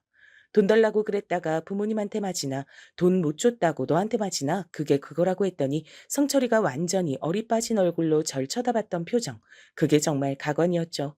사실 저라고 해서 양아치 무리에게 찍히고 싶진 않았습니다. 척을 지는 것은 사양이었고 눈에 띄는 짓 자체를 하고 싶지 않다는 게 솔직한 바람이었죠. 그래서 저 돈을 마음이 편하진 않았답니다. 무식한 남자들의 세계에서 얄밉게 나대는 놈보다 눈엣 가시로 여겨지는 놈도 없었거든요. 그런 놈이 되는 것만 싫었기에 저는 적당히 숨을 죽였습니다. 천만 다행이라면 다행히도 성철이 말고 다른 양아치 무리의 놈들은 절 괴롭히는 것에 딱히 관심이 없었어요. 나약하고 온순하고 만만하면 쉽게 그놈들의 표적으로 찍히곤 했는데 제가 그들의 관심사에서 멀어질 수 있었던 건 자명한 이유 때문이었습니다. 괜히 저를 잘못 건드렸다가 제 부모님이 학교에 찾아와서 난리라도 치면 본인들에게 손해가 갈 거라고 생각했기 때문이었죠. 같은 반 녀석들이 동철이는 부모님이 능력이 좋아서 그 자식들이 안 때리잖아 라고 쑥덕거리는 얘기를 제가 몇 번이나 들었었네요.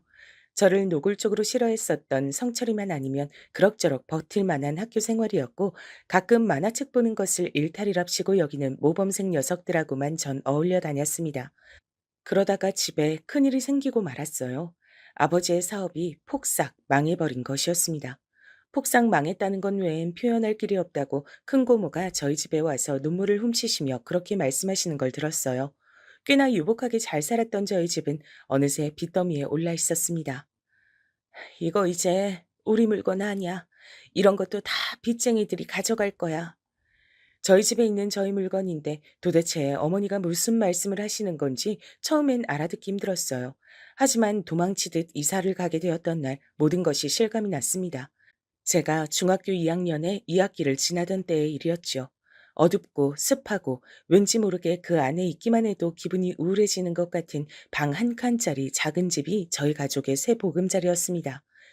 이곳에서 가장 가까운 중학교에 제 남동생이 진학할 것이고 저 또한 그곳으로 전학 절차를 밟을 거란 얘기를 들었어요. 저에게 선택지는 없었죠. 제가 부모님을 잘 둔 덕분에 무사히 학교 생활을 할 수 있었던 것처럼 미성년자인 자식은 부모님을 따라 명과 운이 갈릴 수밖에 없었습니다. 그런 집에서 살기 싫었어요. 제 침대, 책상, 옷장 이런 것들은 모두 잃고서 이불 하나만 건졌다는 것도 여전히 믿어지지가 않았고요. 그때까지 평생 알아온 아버지의 모습은 태산이고 호랑이이고 승리자이고 언제까지고 기댈 수 있는 너른 등판이었습니다. 그러나 사업 실패라는 크나큰 몰락을 겪고 나신 아버지의 모습은 초라하고도 슬픈 것이었습니다. 답답함을 잔뜩 머금은 아버지의 눈빛에선 당신께서 추락을 겪으셨단 그 사실보다도 그 추락에 처자식을 매달고 말았다는 죄책감이 더욱 크게 엿보였습니다. 제가 장남은 장남이고 둘째는 둘째인가 보다 싶더라고요. 저는 아버지의 그런 기색을 읽었고 애써 의연하게 구시려고 하는 어머니의 노력이 보였는데 남동생은 떼를 쓰기만 했습니다. 왜? 우리 가족이 이런 집에서 살아야 돼요? 나 다시 원래 집으로 갈래요. 동훈아, 너 엄마가 또 이렇게 막무가내로 땡깡 부리면 혼낸다고 했어, 안 했어? 너 진짜 혼나고 싶어서 이래?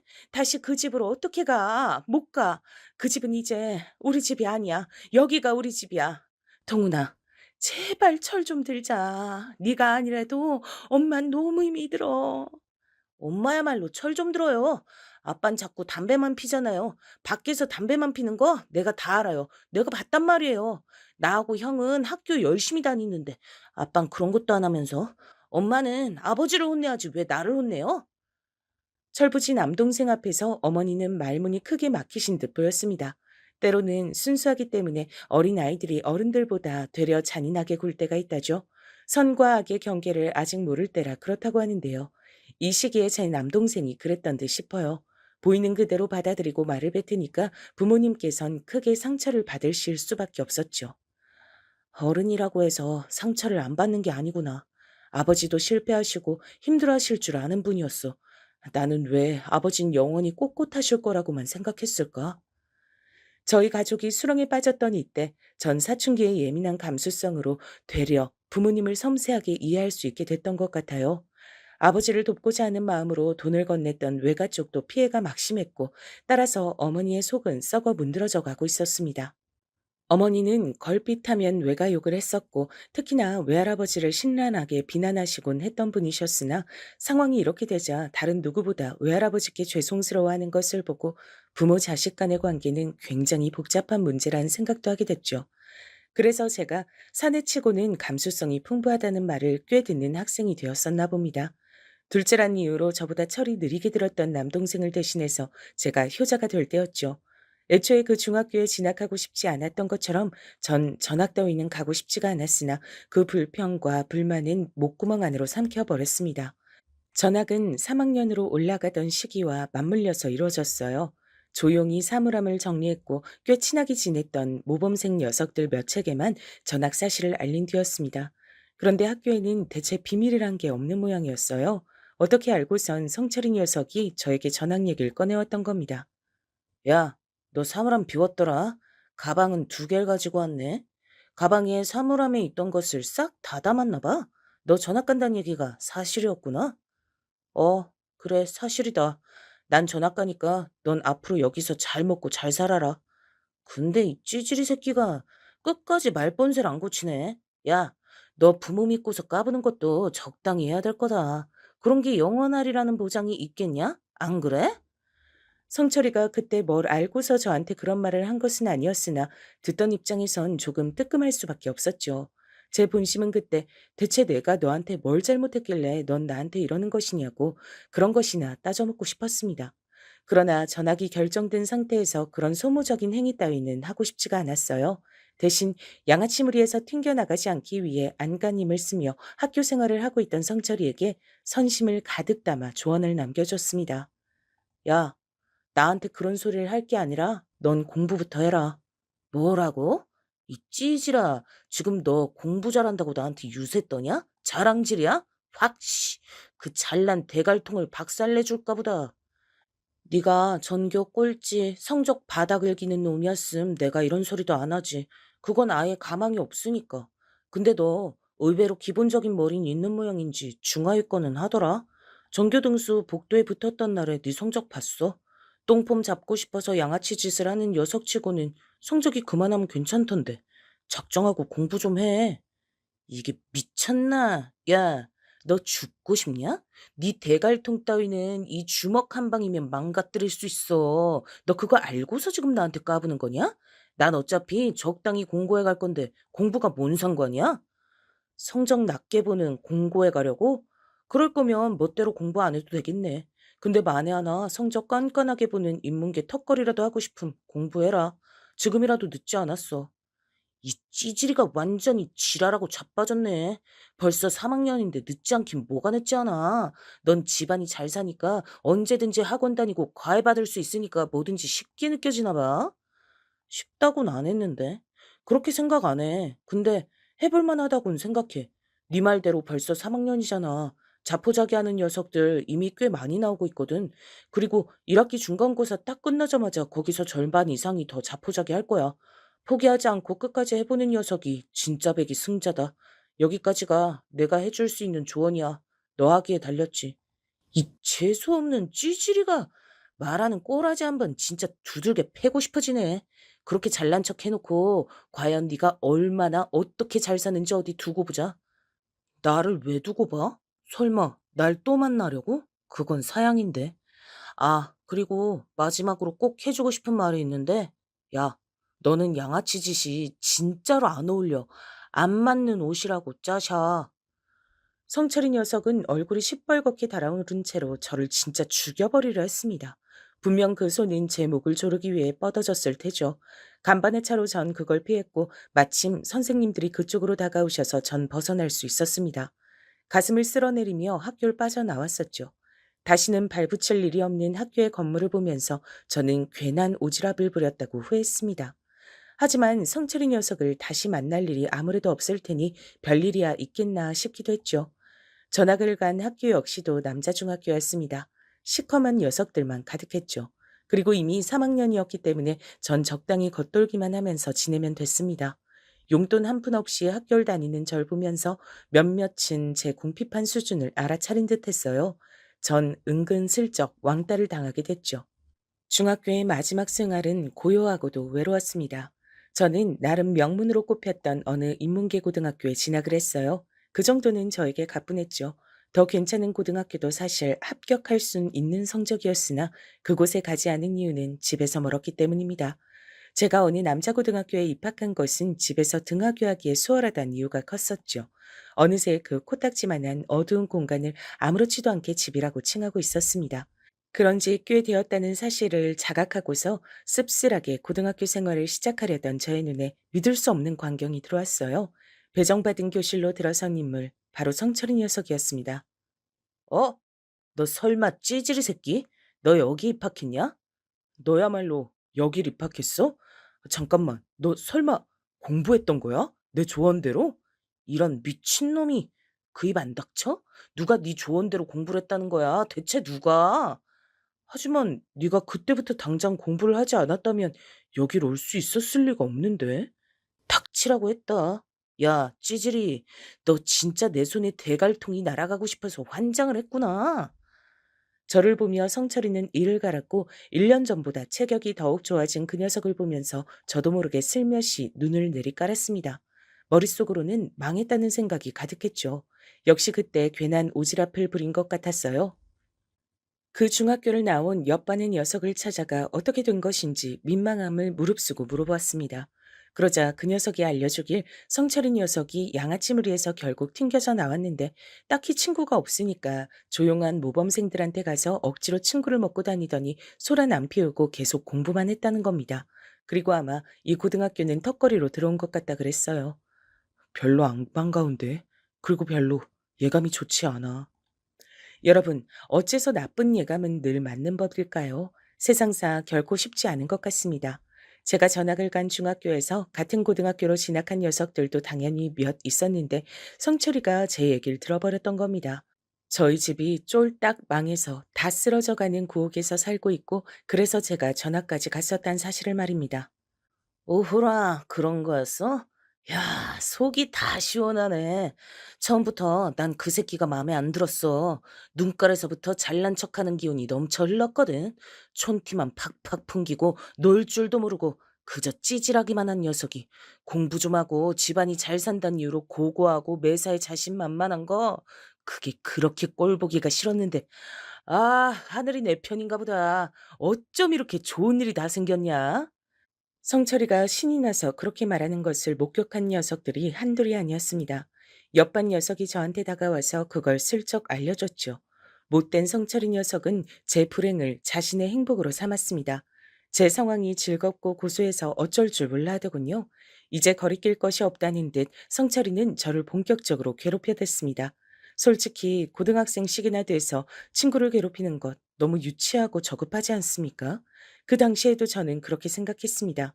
상대할 가치도 없다고 여겨서 성철이가 저의 체육복에 저질스러운 욕을 매직으로 적어놓든 제 교과서에 우유를 붓든 제 사물함에 압정을 쏟아놓든 아님 대놓고 저를 발로 차며 낄낄거리든 그저 묵묵하게 굴었습니다. 따지고 보면 저는 성철이 녀석에게 실질적인 조언을 날려서 도움을 주면 줬지 나쁜 행동을 한 적이 없었습니다. 먼저 시비를 건 적도 없었고요. 그래서 성철이 녀석도 이러다가 말겠지 싶었습니다. 본인 스스로도 이런 걸 내심 부끄러워할 거라고 여겼습니다. 너 이제 부모 백 없다면서? 가난뱅이 다 됐다면서? 꼴 좋다 이 찌질이 새끼. 하지만 세상에는 남을 괴롭히는 것에서 희열을 느끼는 부류가 있더라고요. 남보다 자기가 우위에 서는 것을 계속해서 확인받고 싶어 하고 그런 감각에 중독되는 부류가 있다는 걸 저는 성철이 녀석을 통해 배웠습니다. 성철이 녀석처럼 덩치가 꽤 좋고 목소리가 크고 힘이 좋은 녀석이 앞장서서 절 괴롭혀대니까 다른 녀석들도 절 만만하게 여겼어요. 군중 심리라는 게 그렇더라고요. 절 두고 왕따 당해도 할 말 없는 놈, 왕따 당하는 게 당연한 놈이라고 다들 여기고 있었습니다. 선생님들께서도 제가 따돌려지는 그 분위기를 아예 모르실 순 없었습니다. 그러나 절 외면하셨어요. 담임 선생님께 제가 겪고 있는 상황을 말씀드린 적이 있었는데, 그러자 교실에 들어오셔서 모두 앞에서 이렇게 말씀하셨습니다. 명색이 우리가 이만하면 명문이란 소리를 듣는데 학교 이름에 먹칠하지 말도록 적당히들 해라. 친구 괴롭힐 시간 있음 문제집이나 한 권 더 풀어. 출석부로 교탁을 탕탕 두드리며 그런 말씀을 하셨을 때 모두가 절 힐끗거렸습니다. 전 민망해졌고 그때 하필 성철이 녀석과 눈이 마주쳤는데 절 향해서 입모양으로 찌질이라고 했습니다. 웬만한 상황에서 초연하게 구는 것이 저였는데 그때는 정말 수치스러웠던 것 같아요. 그런 식으로 얼렁뚱땅 무말을 하시려고 드는 담임 선생님께 실망을 했습니다. 그 이후로는 아무것도 상담을 청하지 않았죠. 당연히 부모님께는 학교 생활에 아무 문제가 없다고 그렇게만 말씀을 드렸습니다. 울적한 학교 생활, 그리고 집에 와선 사춘기 남동생이 엇나가지 않도록 그 마음을 잘 달래줘야 했고 공부 또한 봐줬어야 했습니다. 그러면서 적나라하게 알게 된 사실이 있었죠. 이럴 수가. 내 동생이, 하나뿐인 내 동생이 돌머리라니. 수학 공식 하나를 두고 일주일째 뱅뱅 돌고 있는 게 말이나 되나? 난 이걸 독학으로 공부했었는데. 큰일이 아닐 수가 없었습니다. 왜냐면 저희 집은 이제 가세라는 것이 기울다 못해서 박살이 난 상태였고 가장 현실적인 타겟책은 대한민국에서 가장 널리 알려진 성공법을 따르는 것밖에 없었기 때문입니다. 그게 무슨 성공법이냐고요? 뭐겠나요? 대한민국 사람이라면 모두 다 아는 그거였죠. 명문대를 나와서 대기업에 입사하기. 필승법이라고 알려져 있지만 아무나 쉽게 따를 수 없기 때문에 많은 이들을 안타깝게 만드는 그런 방법이었습니다. 빚을 갚기 위해 묵묵하게 부모님은 일을 다니고 계셨어요. 큰 실패는 큰 성공으로 덮는 수밖에 없다고, 그러려면 다시 모험을 해봐야 한다고. 사실 아버지께선 이런 말씀을 하신 적이 있었으나 어머니께서 적극적으로 말리셨습니다. 우리 둘뿐이었으면 그래도 되지. 모험?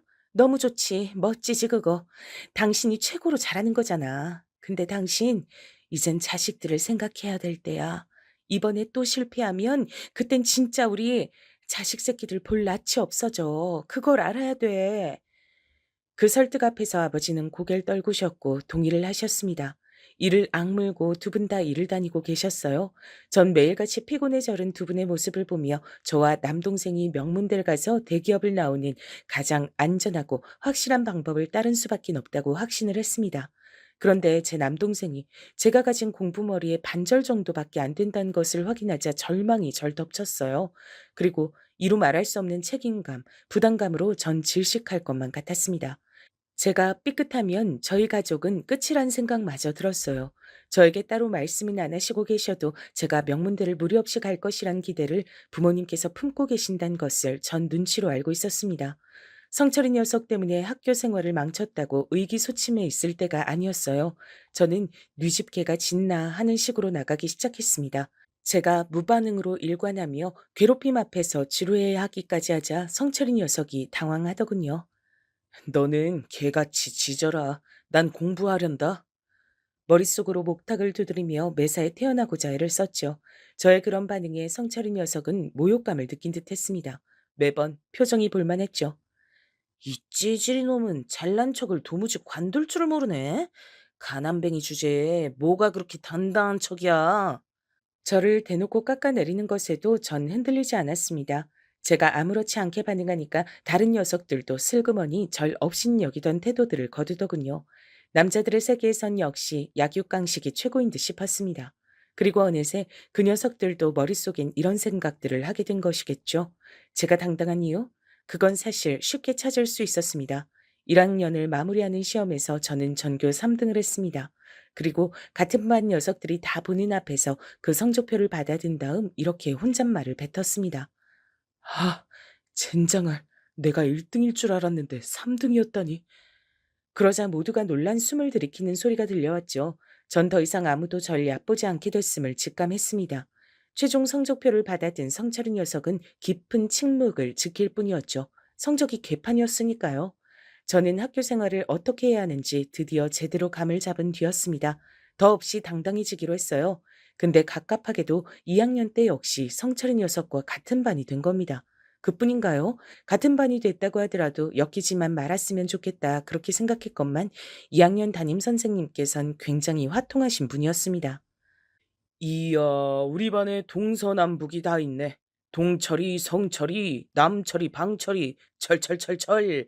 너희들은 오늘부터 우리 반의 동서남북이다. 알았냐? 어디 보자. 동서남북 중에서 누가 제일 공부를 잘하나? 오, 역시 동쪽이 1번이라 그런지 동철이가 제일 잘하는구나. 동서남북의 동, 네가 임시반장 맡아라. 그리고 서, 네가 부반장. 남, 너는 서기. 북, 너는 우리 반의 미화 담당이다. 알았냐? 입이 쩍 벌어졌습니다. 갑자기 동서남북으로 제가 성철이 녀석과 한데 묶인 겁니다. 임시긴 하지만 반장과 부반장이었기 때문에 성철이 녀석과 같이 움직여야 할 때가 종종 있었죠. 중학교 때에 이어서 그때보다 훨씬 더 지독하게 지난 1학년 생활 내내 저를 괴롭혔던 녀석과 동행을 해야 한다니 너무 싫었습니다. 성철이도 내가 더 싫다는 기색을 숨기지 않았죠. 그러나 절 대놓고 괴롭히진 못했습니다. 2학년 담임 선생님께선 오지랖이 강하셨기 때문입니다. 저를 괴롭혔다가 잘못 걸리면 본인만 손해란 것을 성철이는 충분히 인지한 듯 싶었어요. 불행하게도 임시란 이름은 정규란 이름으로 넘어갔습니다. 다른 녀석들이 아무도 동서남북의 자리를 탐하지 않았기 때문입니다. 그렇게 저는 반장직을 계속 수행하게 됐죠. 부모님과 남동생은 제가 학교 생활을 너무 잘해서 반장을 하게 된 것으로 오해를 하고 있었답니다. 그리고 전 얼떨결에 동서남북에 동의되어서 반에서 제법 친구들과 잘 지내게 됐습니다. 이래서 무리라는 것은 중요한 것 같았어요. 제가 동서남북의 일원이니까 다른 녀석들도 절 소속이 있는 놈이라고 자연스레 여기더군요. 전 어느새 완전히 왕따의 그림자를 벗어난 뒤였습니다. 2학년 때는 원활하게 학교 생활을 할 수 있었어요. 성철이 녀석이 저에게 가난뱅이 찌질이라고 이죽거리는 것만 빼면 딱히 어려운 상황은 없었습니다. 대부분의 녀석들과 무난하게 잘 지냈던 것 같아요. 전 내심 성철이를 배은망덕한 놈이라고 여기고 있었지만 한 번도 그걸 입 밖으로 꺼낸 적은 없었네요. 3학년이 되면서 전 대학 입시에만 매달렸습니다. 남동생은 다른 고등학교에 진학한 상태였죠. 자기는 저처럼 남고가 아니라 공학이라면서 즐거워하며 절 놀렸습니다. 그걸 놀린답시고 놀린다는 것 자체가 착잡했죠. 저와 같은 고등학교를 다닐 그 성적조차도 못 돼서 다른 고등학교를 간 것이었으니까요. 어느새 저의 어깨는 더 무거워져 있었습니다. 거울을 보면 스스로 깜짝 놀랄 정도로 눈밑이 퀭하게 변한 채 지독한 수험 생활을 전 보내고 있었고, 당시에는 잘 몰랐으나 알고 보니까 저는 꽤 관심 대상으로 등극한 채였습니다. 집이 잘 살다가 한순간에 몰락한 제가 피골이 상접한 채로 입시에만 매달리고 있는데 과연 결과가 어떻게 나올지 모두가 궁금해했던 겁니다. 절 두고 망할 것이다, 성공할 것이다 이렇게 내기를 건 녀석들도 있었더라고요. 참나, 누가 대체 그런 쓸데없는 짓을 하는 건가 싶었는데 성철이 녀석이 주도했던 것이더라고요. 그리고 그 녀석은 제가 망할 것이라는 데에 돈을 걸었고요. 본인이나 잘할 것이지 어처구니가 없었네요. 그래서 제가 그 녀석이 돈을 잃도록 만들었냐고요? 당연하죠. 그해 유일하게 저만 서울대에 합격을 했습니다. 정작 서울대를 진작에 입에 올리면서 자신 있어 했던 다른 녀석들은 미끄러졌고요. 말도 안 돼. 네가 뭘 했다고 서울대야? 공부를 했으니까 서울대지. 넌 어디 붙었더라? 그래도 서울에 있는 4년제는 맞더라. 선방했네. 누구 놀리냐? 야, 너 두고 봐라. 길고 짧은 건 원래 대봐야 아는 법이거든. 우리 부모님 작년부터 사업 시작하셨는데 잘 되고 있어. 앞으로 전망이 좋아. 난 부모님 날개도 달고 거침없는 내 성격으로 앞으로 직직만 해서 보란 듯 성공할 거다. 잘난 척하고 재수없게 구는 너보다 훨씬. 하여간에 성철이 이 녀석은 저에게 유감이 많은 녀석이었습니다. 그걸 깨달으며 졸업을 했죠. 제 졸업식에선 의연하시기만 했던 부모님께선 제 입학식에서 눈물을 보이셨습니다. 어머니가 우신 것은 놀랍지 않았는데 아버지가 제 앞에서 눈물을 보이신 게 너무 놀라워서 심장이 쿵 내려앉을 정도였어요. 수고했다. 그리고 미안하다. 아버지의 모든 심정이 담겨 있는 최고의 인사였습니다. 저는 차오르는 눈물에 그 뜨거운 감각을 느끼며 다짐했습니다. 멈추지 않겠다고요. 비록 실패의 맛을 보긴 했으나 멋지게 질주하며 사업적으로 성공을 거두신 바 있었던 아버지를 전 세상 최고로 존경하고 있었습니다. 아들로서 부끄럽지 않은 사회인이 되겠다고 결심했어요. 제가 대학을 다니는 동안 부모님께선 모든 빚을 다 청산하셨고 비로소 저희 가족 다시 새 출발을 할 수 있게 됐습니다. 남동생은 보통 수준의 대학에 진학했어요. 천방지축인 녀석이었으나 분명히 저에게 없는 장점을 가지고 있었습니다. 저보다도 남동생을 편하게 대하시는 부모님의 태도만 봐도 그걸 알 수 있었죠. 꽤 듬직한 녀석이기도 했기에 남동생에게 부모님을 맡기고 제가 유학이라는 과감한 선택을 내릴 수 있었던 것 같습니다. 제 20대의 끝도 30대의 시작도 전부 다 영국에서 보냈습니다. 전 글로벌 기업에서 재직하며 경력을 쌓았고 세상을 보는 다양한 시각을 배울 수 있었어요. 남동생은 대학을 졸업한 후 남의 밑에서 일을 하고 싶지 않다며 자기가 직접 창업을 했습니다. 기발한 아이디어를 바탕으로 기업에 투자를 받아서 성장해 나가는 형식이었어요. 대단하더군요. 그리고 저희 형제는 남동생의 기발하고 도전적인 정신과 저의 두뇌 그리고 경험을 바탕으로 삼아 의기투합을 해서 저희만의 사업을 한번 해보기로 했습니다.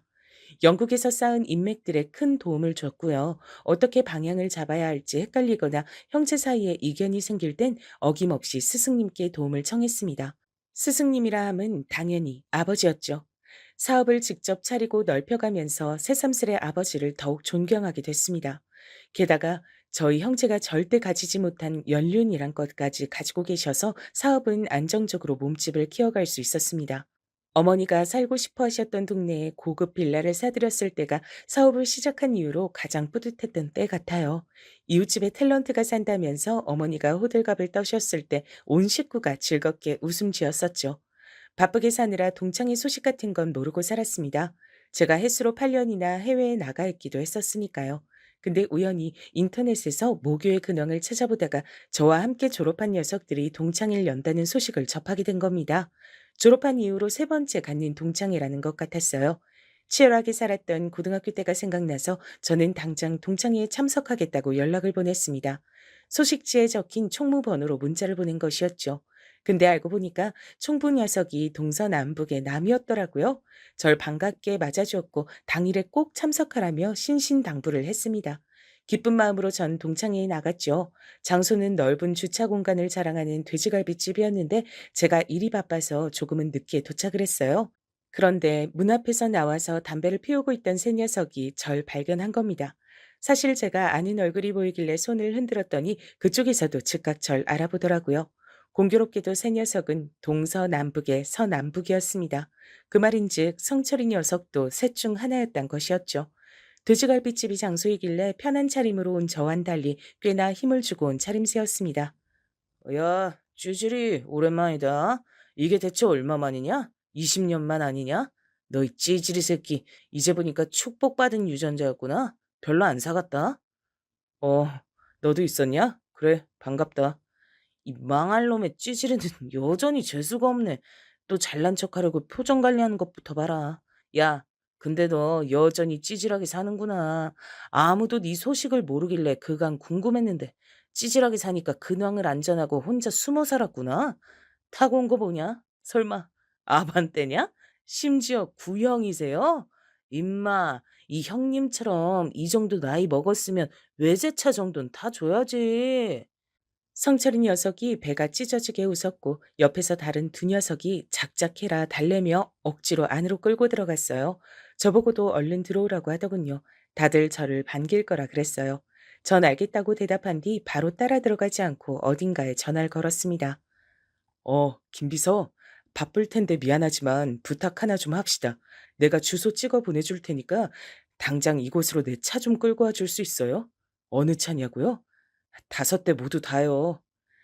전화를 마친 뒤 식당 내부로 들어가자 분위기가 어째 성철인 녀석이 제 얘기를 떠든 다음인 듯 했습니다.